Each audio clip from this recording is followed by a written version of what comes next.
Bonsoir à tous les auditeurs de vipradioonline.fr, ici Jérôme en direct pour un débrief radio, info, sport voile, RVPB, reportage VIP Pressadom Brandt. On va parler du Vendée Globe 2020-2021.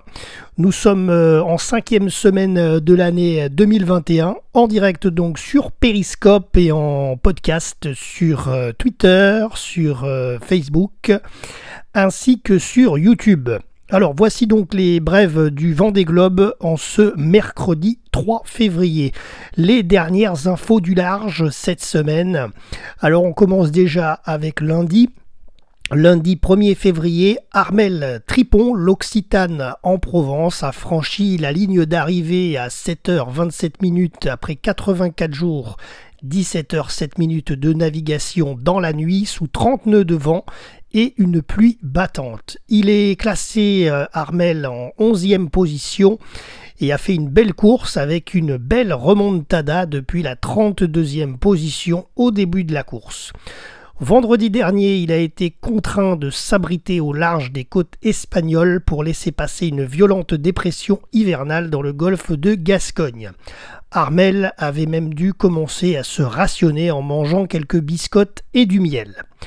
Voilà concernant la journée de lundi. Ensuite, mercredi, aujourd'hui, le 3 février, Clarisse Kremer, Banque Populaire 10, a franchi la ligne d'arrivée au Sable d'Olonne à 16h44 précisément, après 87 jours, 2h24 de navigation. Et ensuite, elle s'est engagée dans le chenal de Port-Helena au Sable. Voilà, donc elle termine donc à 6 jours, 22h39 du vainqueur Yannick Bestaven. Elle termine en 12e position de ce Vendée Globe, juste derrière Armelle Tripon.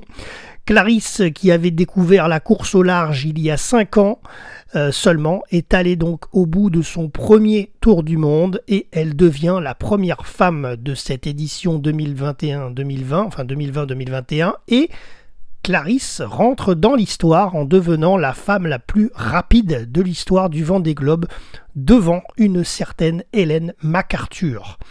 Voilà, concernant cette arrivée aujourd'hui, c'était assez sympathique de la voir à l'arrivée, de constater son bonheur au ponton et sa joie de vivre.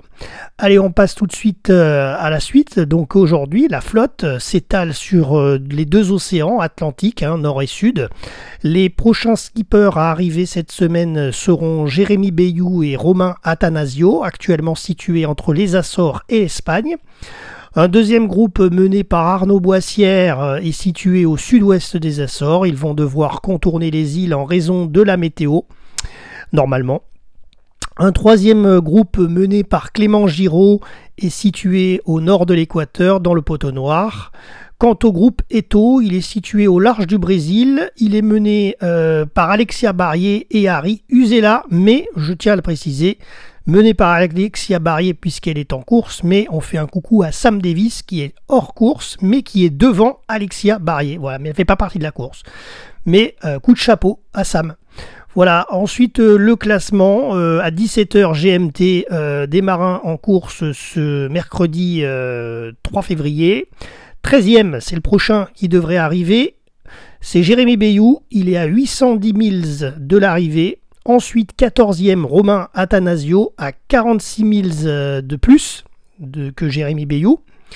Ensuite, 15e, on a Arnaud Boissière qui est à 1321 000. Et on a en 16e position Stéphane Le Diraison à plus 1352 000. Voilà concernant les news qu'on peut vous donner concernant ce Vendée Globe. C'est tout. C'était Jérôme pour RVPB, vipradioonline.fr. À bientôt pour un prochain débrief.